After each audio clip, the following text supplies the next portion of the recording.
Good afternoon, everyone. Welcome to Dojo Live. I am Tulio Siragusa, streaming from Los Angeles, and I am joined by my co-hosts today, Kim Lantis in Hermosillo, Mexico, and Carlos Ponces just outside of Mexico City. Hi, guys. Welcome to the show. And we have our guest today, Laurie McCabe, who is joining us. Where are you joining us from, Laurie? I'm outside of Boston, Massachusetts, in a small town called Groton. Yes, I'm very familiar with Brockton. I used to live in Boston, lived there for 3 years. And Laurie is the founder of the SMB Group. Laurie, why don't you please introduce yourself to the audience? We'd love to hear about you and what you're all about, and then we'll go right into the show. Yeah, sure, and thanks for having me. I've been in the tech industry for over 25 years, and I've been an industry analyst for a large part of that. And really kind of got started as an analyst the same time cloud applications and software as a service, it didn't even have that name back then, in the late 90s, started taking off and coming into the forefront of technology.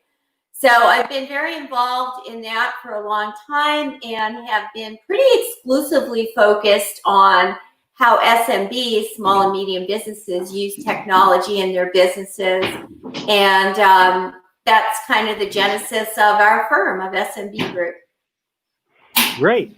So, Laurie, the SMB Group, what's the main focus there? What are you guys looking to accomplish? Who's your typical client? Yeah, we're an industry analyst company. So what we do is similar to what you might think of a Gartner or an IDC or something like that, but all we do is small and medium business. So we look at how SMBs use, adopt technology in their companies, what their drivers, their challenges, needs and constraints, all of those kinds of things. And we do both primary research, we do a lot of survey-based research, as well as vendor side research. And that kind of provides us with a perspective in terms of what's going on in the market, both in terms of how SMBs are using technology and also the resources that are available to them. Excellent. Well, we're looking forward to learning more, and certainly today's topic, I think, is very timely for a number of reasons. But Carlos, please introduce the show today. Let's kick this off. You're on mute. That happens all the time. Please bear with me. Well, okay, at least you're predictable. Go ahead. Oh, absolutely. Yeah, I'm the predictable one here. You know when and where I'm going to mess up. Okay, Laurie, we're going to be speaking about. Correct me if I'm wrong. We're going to be speaking about rebooting your business for the future, or in other words, why digital transformation is more important now than ever. First question that I have for you, Laurie, is why did you choose this particular topic for today's conversation? Yeah, well, I think for one big reason, I mean, we've had more change foisted on us as a society, both as business and individuals, in the last few months with COVID-19 and all the changes it's wrought than we probably have had in maybe the last 5 years. So we're if you ever heard that phrase, change is the only constant, I think that's more true today than ever. But I think it's important to take a step back and remember that before COVID-19 reared its ugly head, we had this other big transformative change going on, which, whether you call it the digital revolution, digital transformation, whatever you want to label it, it's become very obvious over the years that people or companies that can use technology to their advantage, that can harness data and take a data-driven approach to the market and to how they serve the market are really at an advantage. And I think that when change comes, you can really tell that people that are prepared and can respond quickly, that whole thing becomes even more important. Thank you so much, Laurie. Okay, Tulio, Kim, do we have any questions for Laurie? Well, I think my first question is a relatively simple one, and that's just, what is the definition of digital transformation? Yeah, that's a great question, and there's a lot of definitions out there. We have a standard one that we use in our surveys. I don't know if I can duplicate it for you exactly, but it's basically using technology as the backbone so that your company can more easily adapt and respond to change your business model, change your products and services, change how you market, change who you market to. But being able to harness that data and take a data-driven approach so you can both understand as well as predict and respond to the market in terms of your business, so you get a competitive edge and stay aligned to what the customers want.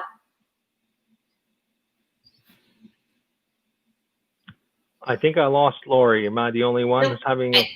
It's just you. I heard her just fine. Oh, perfect. Yeah. Same here. Thank you for that easy to follow definition. And going back to this idea of your main focus being this small and mid-sized businesses, I think this is particularly relevant in a time like today because those are the business that are particularly being hard hit, right? They lack the liquidity to, ride out a storm or something. Can you talk a little bit about that? What would be your immediate sort of checklist or suggestions for these businesses to start doing today that would be feasible, right? Immediately. Right. You're absolutely right. A lot of these, the very small businesses only have maybe a couple of months of cash on hand to see them through something like this. And, we all know there's been a lot of both business and individual types of government programs in a lot of countries to help people get through this. But I think the most important thing is to really recognize today what are some of the trends that are really coming into focus that are probably here to stay, right? And how do I may not be able to do everything, but there are certain ones that are going to be more or less important to my business. And although I might not be able to predict everything that's coming, there are some that are the writing's clearly on the wall. So I think, the first one that, I know you're all familiar with is the whole work from home trend. And we know that, a lot of SMBs had some kind of work from home program going before this. We know that from our research, but it was generally pretty limited, like maybe 10% or so of workers had that opportunity. Well, of course, with the virus, all of a sudden, it was mandatory for a lot of companies to go to work from home. And necessity in this case has really become what I say the mother of innovation. So everybody's kind of learned how to use different tools and solutions, whether that's video conferencing or cloud solutions for different business functions, whatever, to support this mobile workforce, wherever you are kind of workforce.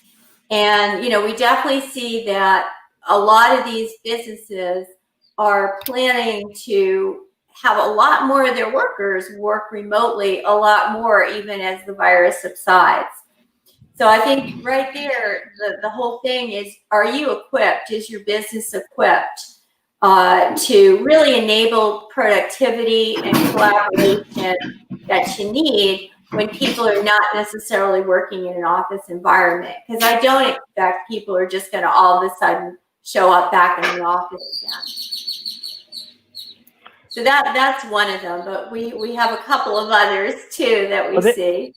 Laurie, are there particular verticals that are less prepared than others? I mean, it's kind of become cliche where people will say something like, when difficult times hit, that's when you discover whether you're not ready or you're having challenges in your business or you've been prepared. I mean, it's kind of cliche. No one could really prepare for this kind of thing, right? But for which industries you think are more challenged in terms of becoming more prepared and digital and essentially rebooting as needed? Right. Well, the unfortunate fact is that for some businesses, it's very hard to do that. Like personal services, like if you're a massage therapist, it may be difficult for you to provide that service virtually. But on the flip side, we're seeing a lot of industries, this whole virtual trend is going well beyond just work from home. We're seeing kind of like a tele-everything trend. So any kind of service or or shopping or anything that you can do virtually, people are moving to that. So, obviously industries like hospitality, travel, things like that are hit hard, but we're seeing a lot of things that used to be done very physically going virtual. So one great example is here in Massachusetts. Since COVID-19 has hit, the percentage of telemedicine visits has gone up 5,100%, which is like, what goes up 5,100%, right? So I think we had technology to do a lot of things before virtually, whether it was e-commerce or, online gym classes or telemedicine or onboarding if you're a business, hiring people and bringing them on board virtually, or virtual real estate tours. But now we're seeing this really become mainstream. So I think another thing, as a small, medium business, look at that and look at what aspects in your business. You might not be able to virtualize everything, but what aspects of your business can you virtualize? Because that's going to be very important. Laurie, I'm curious. Is there a need not only for businesses to get more comfortable with this idea of going virtual, but also a need for businesses to get their clientele more comfortable with the idea of going virtual? You mentioned telemedicine. I think not always, but a large, customer base there tends to be an older generation who might not be as comfortable with using technology, or people who just like to do things, in person. The old-fashioned way. Yeah. Do we as businesses have to figure out creative ways to get our clients? I totally agree with you. I think every generation probably gets stuck at a certain point, age-wise, where I've learned to do this and now I'm kind of done, I'm like sticking with the phone. That's where I stopped. I'm not going into, computers. So maybe if you're 90, that's kind of where you stop with the phone. And, I don't know, it's not one for one in every situation. But yeah, I do think businesses have to figure out how to make this more comfortable. And it's not going to be for everyone and for everything. Obviously, if you've got a crazy rash that comes up, it's a perfect application for telemedicine if you're comfortable with that. But if you are having a heart attack, you really should call the ambulance and call 911 and get over to the hospital. So it's a question of educating, I think, and recognizing that for some people, they're going to be really quick to get into this. I'm pretty amazed. There was some other statistics about the number of people that want to do online counseling, therapy, and people don't want to go back into the office if they've gotten comfortable with that. I know I'm part of a YMCA, and I used to go in for all these classes, and it's been closed, and now they're doing a lot of classes live online. And there have been a lot of members that have said, even when you open, can you keep doing classes online? Because a lot of days I don't have time to get in the car and drive to the Y. So I think it's a mix. It's a mix of education, and like anything else, it takes a while for people to get comfortable. Absolutely. So Laurie, a lot of companies have had to make this shift in a vacuum, right? What about the experience? People are used to certain experiences. You don't necessarily get that, as some of the questions alluded to. What's the next phase of this in terms of the digital transformation? Can some companies actually embrace this not as a, oh my gosh, we have to, do this to keep up with the trend, versus let's get really smart about transforming and disrupting a model that can improve how we serve clients, not take away on how we serve clients? What are you seeing in terms of demands for improving the customer experience, investing in making it better than it was, not just a gap stop? Right. Well, I think that's where it really comes into, to be using solutions that enable you to see kind of in real time what is going on in the market, in your customer base, and all those kinds of things. And it's going to really depend on the business. So for instance, you know, one of the other things we know is people don't want to touch a lot of things anymore. So if you're in any kind of business where, you know, physical transactions are involved, point of sale, airline kiosks, restaurants, you need to figure out, how do I make this experience so it's more comfortable? You know, there's an interesting company, it's called InfoLink X, and they've created a menu system, a touchless menu system. So when you come into the restaurant, you like basically use a QR code, get the menu downloaded, and then you can order right from your own phone. So I think it's going to be, there's not going to be one formula for all businesses in terms of how they're going to have to reinvent. There was another company I was reading about who made drones and figured out how to make a drone that would actually go over and get into every little nook and cranny of like a stadium or an arena with ultraviolet light that would kill germs and kill bacteria. Now, they were not using drones for anything like that before. But they have a pulse on the market, and they have the operational logistics systems in place that they could recalibrate their manufacturing and recalibrate their marketing and who they're marketing to go after what they see as a new opportunity. And I think that's really kind of the crux of digital transformation, because things, you know, we know change is just going to always be around us. Things are always going to be speeding up in terms of how quickly things change. And so you have to be able to kind of pivot. And without the right kind of technology in place, that can be very difficult to do. Where's talking about this change and the ability to pivot? What's the pain point with your research? Like, what is the spot that businesses are like, no, I'm resisting this. Like this, you really should, but you find that most companies aren't wanting to do. And how could they do that better? Yeah, I mean, sadly, in the past, we often found that a lot of businesses, it took either a very big gaffe or a very big kind of risk that they weren't able to mitigate. So, for instance, you could think maybe of a manufacturing process where you were not alerted through the controls in the system if something was awry. And so something got sent out to a customer that wouldn't function properly and caused, you know, could cause a major problem with the customer. And that kind of thing, if that happens in a business, most businesses are going to say pretty fast, I've got to fix that.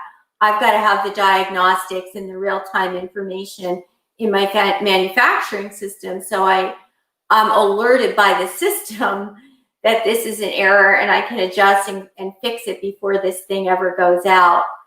So I think in too many cases, it's kind of like the easy thing to think of as security. A lot of companies don't put the right kind of security into place for their companies, you know, digital or physical security for that matter, until they're breached. And then that problem makes them respond. I think today the other big thing is people are looking and saying, oh my gosh, you know, I had this light bulb idea and I wasn't able to implement it. And I got beaten to the punch by somebody else in my industry. You really, today, I think, you not only need to be able to see the trends, but then you need to be able to execute on the change, right? So I think people are becoming more aware of that. Laurie, interesting. Go ahead, Carlos. Honey. Go ahead. I'm sorry, Tulio. I just wanted to jump in real quick. There's an aspect about today's topic that I'm kind of intrigued about. We're talking about rebooting your business for the future, or why digital transformation is more important now than ever. The question that I have is, if we consider the non-technological or non-technology aspect of a company or non-digital aspect of a company, meaning the people, the human beings operating the computers and every technological aspect. Considering that, what would you say to those that are having to somehow reboot themselves at the personal level or as a team? Because they have to, because they're confined, they have different working conditions, but at the same time refuse to embrace the concept of new normal. Right. A lot of people are saying, no, this is not normal. I mean, this is like a new temporary, but not normal. What would you say to them? What would you say to these people who are kind of have mixed feelings about? Yeah, I mean, I think it's easy. Change is hard, right? So in general, it's pretty easy to put on the blinders and say, oh, things are going to change, but it really won't impact my business, or things will get back to normal quickly. But most of the people we're talking to and surveying, I think it's fair to say the blinders have been pretty ripped off with this pandemic. So the question is then, how do I move from fear to focus, right? And that involves a few things. It involves looking at what can I do now, right now to help my business survive? And then how do I best engage my employees, my customers, anyone that I interact with, partners, so that I can do a better job of evaluating what's changing. Is it the industry? Is it the customers? Customers right now are buying not only different things, but they're buying for different reasons in a lot of cases than they used to buy in the past. So very important to figure out, before you even look at technology, how is the ground kind of shifting around my business and my industry? And then ask yourself, really honestly, what's the cost to my business if I don't change? And I think when a lot of businesses do that, if they're really honest, they realize that, the cost to the business if they don't change means they may not survive much longer. Because I see very few instances. I mean, we can look from very big companies like airlines down to little companies like restaurants, information technology companies, banks. Everybody is really reevaluating how I need to do things differently. So what I like to say is digital transformation and the need to be agile and flexible in the business and become more responsive to what's going on in the market, that need's been around for a while. But this virus has just kind of given it a kick in the pants and really kind of turbocharged the need to wake up and, smell the coffee. I think you said something really interesting, and this talks to, I think, what Carlos was mentioning, which is it's not necessarily the lack of technology as it is the impact this has on the cultural aspects of people's lives, right? We're moving from all the investments used to be made, including digital transformation, used to be made towards a high-touch environment, right? Everything was to create a high-touch, highly engaged environment. Now we're moving towards a no-touch environment, right? I mean, it's kind of but we're still symbolically speaking a no-touch environment, right? Or at least one that doesn't put people at risk by having high interaction. I don't think what I said I think was no-touch transactions, right? You still want to be touching people, right? But what I'm you saying may is be the virtually touching and interacting and engaging. And I mean, I think of all the events that have been postponed that I normally go to, and vendors are trying to figure out, how do I reinvent this event and make it engaging on a digital platform, which isn't easy, by the way. I haven't gone to too many of these events that used to be a couple of days long that translate well to a digital environment yet. So there's an opportunity right there if you can create a platform that that helps with that. So no, it still Laurie, needs what I'm let me hang on just a second. What I was saying is the perception that people, the resistance is going to be from this idea of this mindset of I want to go back to the way it was, right? But what's being proposed is this idea that we may never go back to the way it was. So how do we help people make that shift without using fear as a motivation, right? Well, if you don't, your business is going to die. That's a fearful motivation. How do we create an environment where the transformation is incentivized by the need to improve lives, not survive? What do you think is going to be needed to make that transition? Because otherwise, we're going to be making decisions of fear, and people reject fear.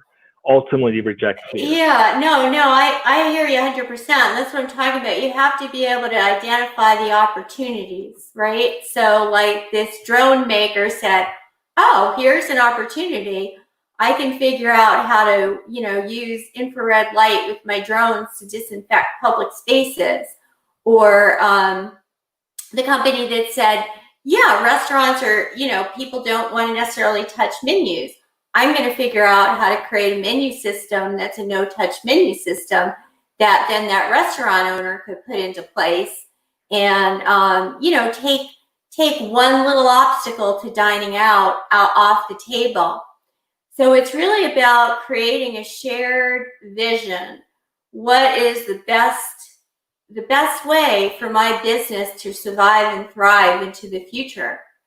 Naturally you have to recognize the risks and you have to recognize the gotchas, but the outcome is hopefully moving forward and doing that by getting a lot of input from your employees, your partners, the vendors you work with, but also your customers. Don't forget your customers. We really need to tap in and hear what do they want from this experience. And that's really where the opportunity lies.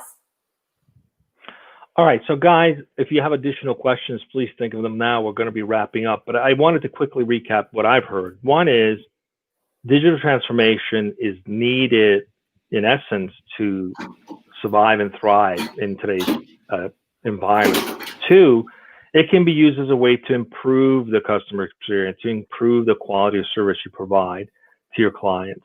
And lastly, the cultural challenges will go away if you focus on improving the quality of service that people are getting. I actually went to Ventura County this weekend because it's the only place you can go sit at a restaurant outside to eat. At least that's what it was. Now it's changed, even though all the riding has made it impossible to do that here in LA. But I went to a restaurant and they literally had a QR code. I scanned with my phone and the menu came up and I could order something and then I could pay right there. And I was like, this is brilliant. They should have done this a long time ago. I don't want to touch a menu, go through all this paper. I just want to do it right on my phone. So in essence, that change was actually very welcomed. I thought that was brilliant. I was like, plus you don't have to print paper and manage all that. So again, I'm encouraged by this idea that the company ought to think about making digital transformation a way to improve the quality of service they provide, not as just simply a way to survive. Any questions you guys have before we wrap up? Not here, Tulio. No, I think it's been a great conversation. I really love your mantra of moving from fear to focus, and I think that's what Tulio is tapping in on as well. And I think it's just learning to be comfortable with the unknown, which is never easy. Yeah. But like you said, like the only insurance we ever purchase that we know we're going to use is our life insurance, right? So right, or something that's mandatory, like car insurance, right? You have to have it. Yeah. Hopefully you won't get in an accident. Hopefully you won't get sick. But one thing is for sure, you will utilize that final one. So I think just this idea of having to get used to the unknown is something that we as humanity need to do anyway.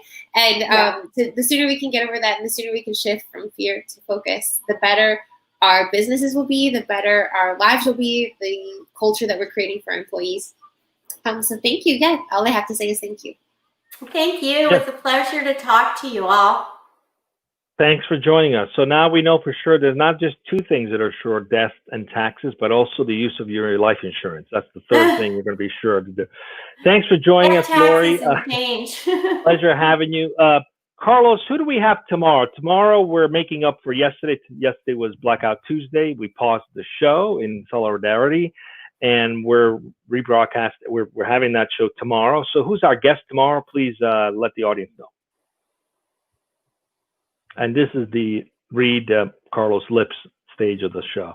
Yeah, exactly. Because we were just waiting for the closed caption. This is for the hearing impaired. Anyway, so tomorrow we're going to be speaking with Shannon Bex and Russell Hertzel, the CCO and COO of Vooks, with a V, and we're going to be speaking about answering the question actually about streaming. Does streaming storybooks crack the code? So Shannon and Russell are going to be answering this question on tomorrow's show, titled "The Challenges of Quality Screen Time," right here on Dojo Live at 1 p.m. Pacific. And it's going to be closed caption for the hearing impaired. There's a great example of a company who's adopting digital transformation for the books and storytelling business. Exactly. So see you all tomorrow, and thanks for joining us, Laurie. And until then, have a safe rest of your day, everyone. You too. Thank you, everyone.